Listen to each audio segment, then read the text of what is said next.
Welcome to Nutritious.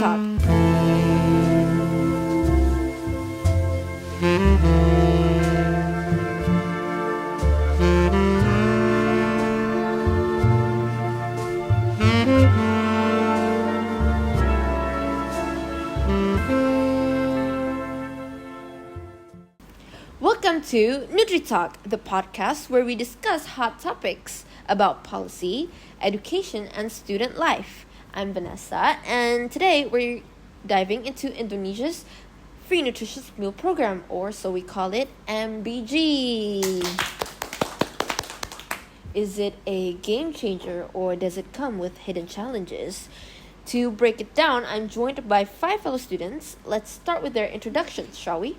Hi, I'm William, and I'm a high school student who is really interested into economics and public policies. And I'm really looking forward into this discussion. Hi, my name is Michael, and I'm a student that really into health and nutrition. And I think this topic is really interesting for us. Hello, I'm Maria, a student council member, and I've heard a lot of opinion about this program from my classmates. Hi, I'm Johan. I'm just an ordinary student that who's curious about this program affects us. And I'm Joyce, a student activist who has some concern about this policy. Great, so let's start with the basics, shall we? The MBG program aims to provide free nutritious meals to students, pregnant women, or vulnerable communities. Many see this as a solution to malnutrition or stunting. Michael, as someone who is interested in health, do you think this is a good approach? Absolutely. A lot of students skip their breakfast because they don't have enough time, and the other one, their parents cannot afford a nutritious food. For me, this program will help people to their focus more on their study. I agree.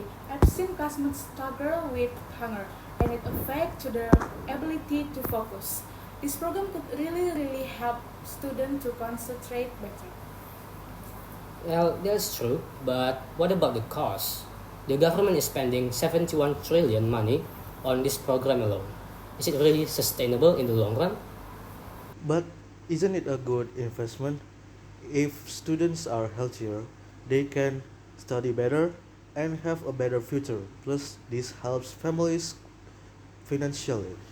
I get that, but what about the other priorities? Some students, especially in Papua, have protests, saying they rather have free education or better school facilities instead of free. Shouldn't the government focus on that first? Well, that is a valid concern. If the budget is stretched too thin, we might need to sacrifice some other aspects like education and infrastructures. What if, instead of giving free meals, the government give some financial aid to families so that they could provide their own foods? And their problem is, we can guarantee that. We can guarantee the money that given to the parents will be spent on a healthy food. With free meals, we can assure that peoples and students got nutritious food from the government. Plus, it also support local farmers and food suppliers. School need to source food, which means more job in the agricultural sector. And let's not forget how this helps busy parents. Knowing their kids get at least one meal a day at school is a relief. But as we know that corruption is a big issue, how do we know that the budget won't be mismanaged? And what if the food is low quality and doesn't reach all students? That is an important point. Transparency and accountability will be key. Maybe we need independent monitoring to ensure food is in the perfect quality. I agree. If we are going to spend money on this aspect, then it is mandatory for the government to monitor the money. Exactly, and let's not forget, nutrition is an investment. Healthier students means a stronger future workforce.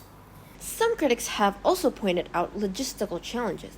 Maria, as a student council member, have you heard any concerns from schools about how this will be implemented? Yes, that's right. One major concern is distribution. Some rural schools don't have proper facility to store and distribute meals. If this isn't handled well, We might see food waste or uneven access. That's a good point. I heard that in some places, students have to wait in long lines, which eats into their break time. Maybe schools need a better organization to ensure students get their meals quickly and efficiently. And let's not forget about the allergies and dietary restriction.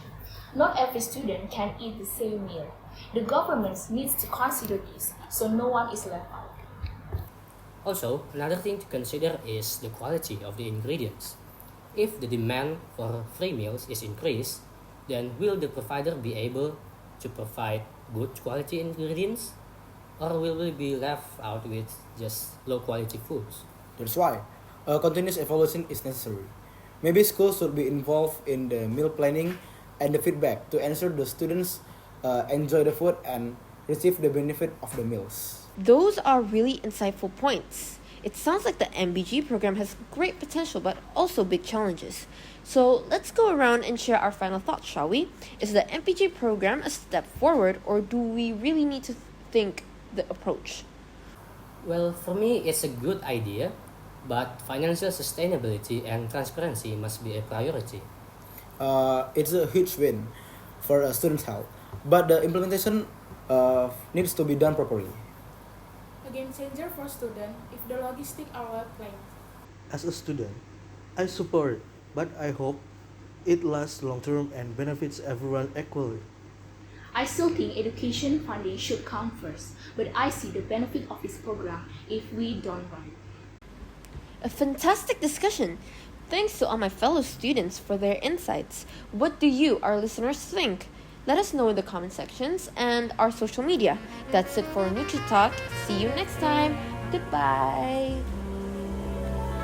Oke, Dah. Dan tidur, bos. tidur, tidur, tidur. Dan bos.